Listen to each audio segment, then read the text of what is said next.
Bonsoir, M. Fecteau. Bonsoir. Donc, on disait tantôt que le plan de conservation de 2009 va finalement coûter aux contribuables, coûterait aux contribuables, si on y allait de l'avant avec ces acquisitions, 50 millions de dollars.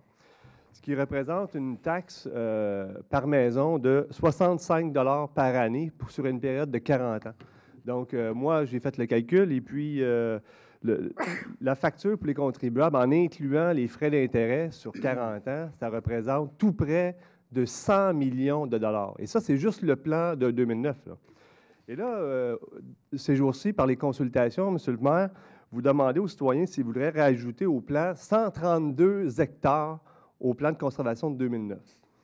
Donc, savez-vous combien ça représente ou combien ça représenterait pour les contribuables l'ajout de 132 hectares au coût qu'on ajoute les terrains présentement? Je vais vous avouer que les premiers chiffres que vous annoncez dans celui de 2009, je pourrais les faire vérifier. Je ne doute pas de ce que vous me dites. Puis dans ceux que vous me parlez dans la consultation, ce soir, je vais répondre que je n'ai pas fait les calculs encore parce qu'on n'a pas la position qu'on va prendre si on ajoute ou pas. Donc, M. Fecteau, je vous ai fait les calculs. Je vous donne les chiffres. Donc, l'ajout du 132 hectares représenterait un autre 40 millions de dollars. À quel prix vous basez les terrains, M. Leblanc? Même prix que vous présentez. J'ai fait des règles de toit avec les valeurs des terrains que vous achetez présentement, à partir des chiffres là, soumis par M. Bérubé dans l'article du Canada français la semaine passée. Évidemment, donc, évidemment, si on les achète. Pardon? Évidemment, si on les achète. Oui, tout à fait. Okay. Donc, ce que je vous fais, la démonstration, c'est que ça n'a pas de bon sens. Cette ballot-là est beaucoup trop grosse. Okay. Donc, un autre 40 $, ça représenterait un autre 50 $ par maison, par année, pendant 40 ans. Donc, un résumé, on paye déjà 25 à l'heure où on se parle. Le plan de 2009, pour le compléter, il faudrait rajouter un autre 40 $.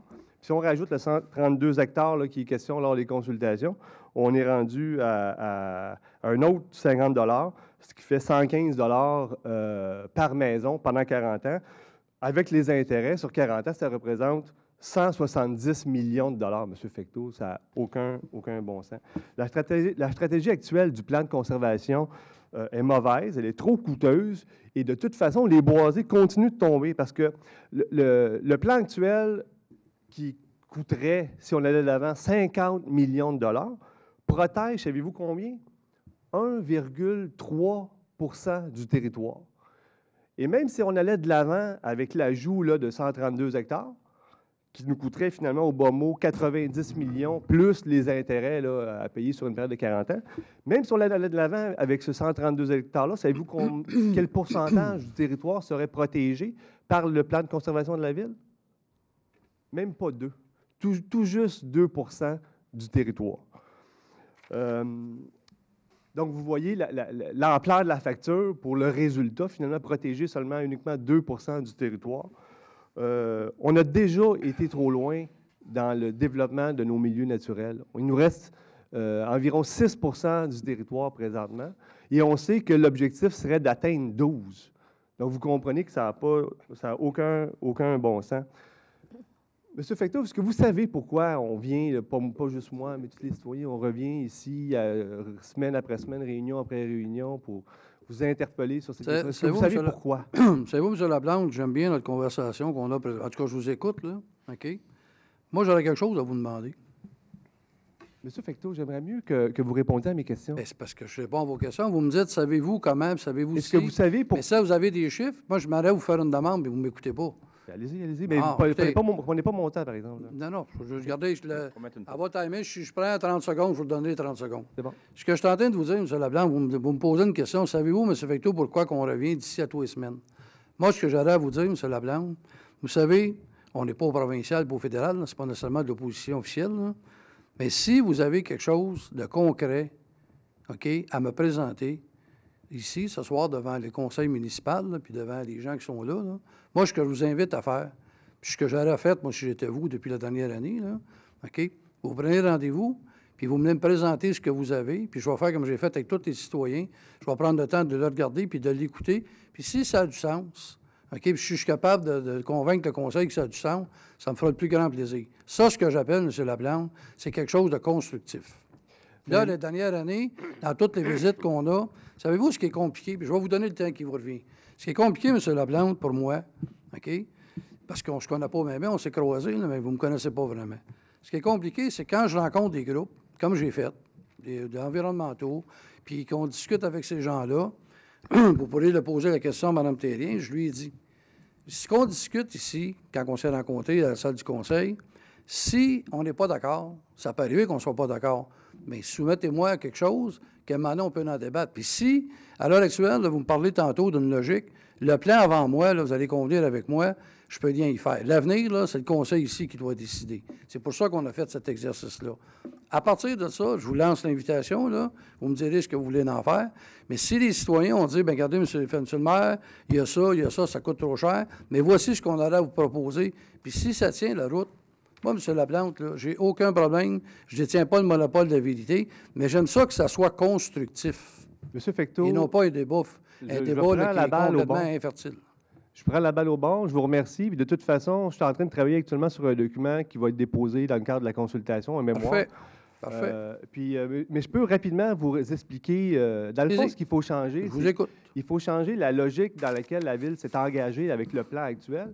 Il faut se mettre plutôt en mode conservation et en mode protection pour les générations futures. On fait un constat. On a été trop loin. C'est pas vous, M. Fecteau, c'est nous tous collectivement. On a été trop loin je vous l'accorde. Dans notre développement. Ça, j'ai pas de problème avec ça. Bon, on s'entend. Donc, on est à 5-6 %. L'objectif, c'est d'arriver à 12 donc. Et là, le plan de conservation qu'on parle, et on parle de 170 millions sur 40 ans avec les intérêts, on protégerait 2 Vous comprenez qu'on est loin du 12 là. Donc, la stratégie, elle est simple. C'est vous, les membres du conseil, c'est la municipalité qui accorde les projets de développement. Quand vous faites un changement du schéma d'aménagement, vous permettez la destruction de milieux naturels. C'est possible grâce à vos interventions, grâce à vos votes. Donc, ce qu'il faut faire dans un premier temps, il faut arrêter toute destruction de tout milieu naturel et il faut arrêter de s'embarquer aussi dans une logique de catégorisation. On va catégoriser les boisés. Il y a des boisés qui ont plus de valeur que d'autres parce qu'ils sont plus grands ou les arbres sont plus matures. Il faut comprendre dans une logique où on a déjà été trop loin. Tout ce qui reste, peu importe sa valeur, ça a une grande valeur écologique. Et non seulement il faut protéger ce qui reste, mais il faut aussi protéger toutes les zones tampons. Et il faut aussi créer, on s'entend, c'est sur un horizon très lointain, il faut travailler à créer des nouveaux milieux naturels ailleurs dans la municipalité. Donc, c'est dans ce sens-là qu'il faut travailler. Et je ne suis pas contre les acquisitions de terrain. Bien au contraire. Cependant, ces acquisitions-là doivent se faire sur une très, très, très, très longue période, sur un très long horizon. Ça peut se faire sur 100 ans. Et ça doit se faire selon la capacité, selon les opportunités, parce que le problème du plan actuel, c'est que le plan vient cibler des terrains précis et oblige la municipalité à acheter ces terrains précis-là, ce qui crée une pression à la hausse sur la valeur, ce qui fait augmenter la facture. C'est ce qu'on a vu. On a évalué le coût à 30 millions, on est déjà rendu à 50, puis on voit que ça va encore augmenter. Donc, il faut plutôt se dire, oui, la Ville veut acheter des terrains, mais elle ne veut pas acheter juste ce 2 %-là ou ce 1,3 %-là. La Ville veut tout acheter. Et lorsqu'il y aura des opportunités, lorsque les propriétaires voudront vendre, selon la capacité de payer, bien là, on acquérera des terrains, mais sur une très, très longue période. Donc, c'est ça la solution, M. le maire. Il faut changer l'approche du conseil.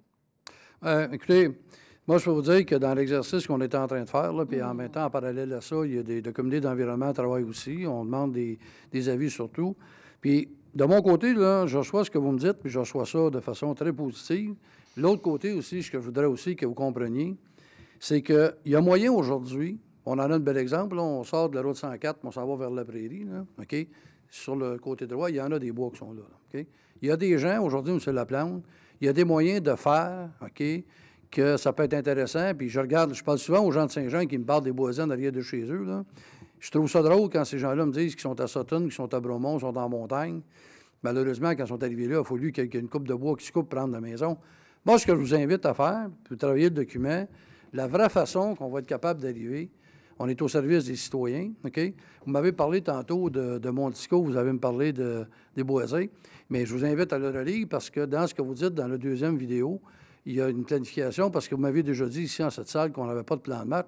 Je vous invite à visionner, vous devez l'avoir fait. C'est assez structuré et on parle de développement durable là-dedans. Là. Des fois, j'aimerais ça de temps en temps, que moi, j'ai pas de problème à recevoir quand vous n'êtes pas d'accord, mais de temps en temps, on fait quand même des papiers coups. Il faut le dire aussi. C'est un équilibre. Fecteau, je reprends un petit élément de votre Oui. intervention. Vous dites il y a certainement des façons de mieux faire les choses. Oui, Et tout là, à vous fait. sous-entendez qu'il y aurait des façons écologiques ou des meilleures façons de couper des Oui. boisés. Oui. Je vous dis qu'à 5 Pas de couper des bois. Non, c'est pas ça que je vous dis. Je vous dis Je vous qu'il dis, y a là, pas monsieur de- Laplante, là, moi, j'ai été élevé là, sur des terres, puis j'ai été élevé en Beauce. Puis je peux vous dire que, OK, dans les chiffres, là, un arbre, un vrai arbre, là, c'est quelque chose qui a de la valeur, là, OK? Puis il y a une forêt, là, vous savez, ça a un cycle naturel de génération. Ils ont tous de la OK? valeur. Puis on sait qu'à un moment donné, en quelque part, là, il y a des fois, de temps en temps, il faut que tu es là, que tu fasses des ménages, parce que ça pousse en orgueil. OK? Donc, si on prend au niveau des boisés, puis je vais aller plus loin que ça avec vous, OK? Dans le moment, là, ce que je dis, là, quand je parle de valeur monétaire, vous semblez vous dire que j'attribue ça à ça. C'est pas ça que je dis. Je dis que dans des endroits où on peut faire, il y a 3 questions que je me pose. Sont laquelle ces boisés-là? OK? Ça va servir à qui?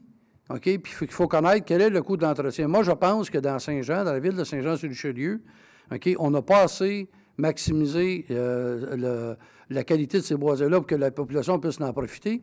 Parce que, M. Laplante, vous conviendrez avec moi que garder un boisé en arrière de chez nous, OK, pour me faire de l'ombre, pour avoir de la valeur sur le terrain, moi, il y a un geste que je peux faire. Je vais voir mon voisin puis je le jette. C'est pas, Point à la ligne. c'est pas ça les motivations qui doivent... Non, mais je sais. Non, mais je vous donne des exemples parce que j'ai des citoyens qui disent ouais, mais là, en arrière de chez nous, ouais, mais écoute, quand tu as bâti, tu avais du bois. Monsieur Fecteau, c'est normal que tout le monde défende leurs propres intérêts. Puis j'ai rien contre Les ça. gens le promoteur, M. Ouimet, qui a son terrain, c'est normal que lui travaille, défende, à développer son terrain. On va essayer de ne pas nommer le nom. La personne qui est adjacente, on voit, il y a certains boisés dans la municipalité Ouais, tout à fait. où il y a des citoyens qui empiètent, ils se font des glaces, ils élargissent leur terrain. On s'entend que c'est mal, là, c'est pas bien. Là. Chacun défend son propre intérêt, c'est normal. Puis on n'en veut pas à personne. Il faut trouver le juste milieu. Cependant, vous, les élus, vous devez être là pour l'intérêt de la collectivité. Vous dites aussi dans votre discours, à qui ça profite ce boisé-là? Mais je suis désolé, les boisés, ça ne profite pas à personne, ça profite à tout le monde, ça profite aussi aux gens de Longueuil, ça profite à l'ensemble de la planète. Donc, il faut avoir cette vision-là beaucoup plus globale.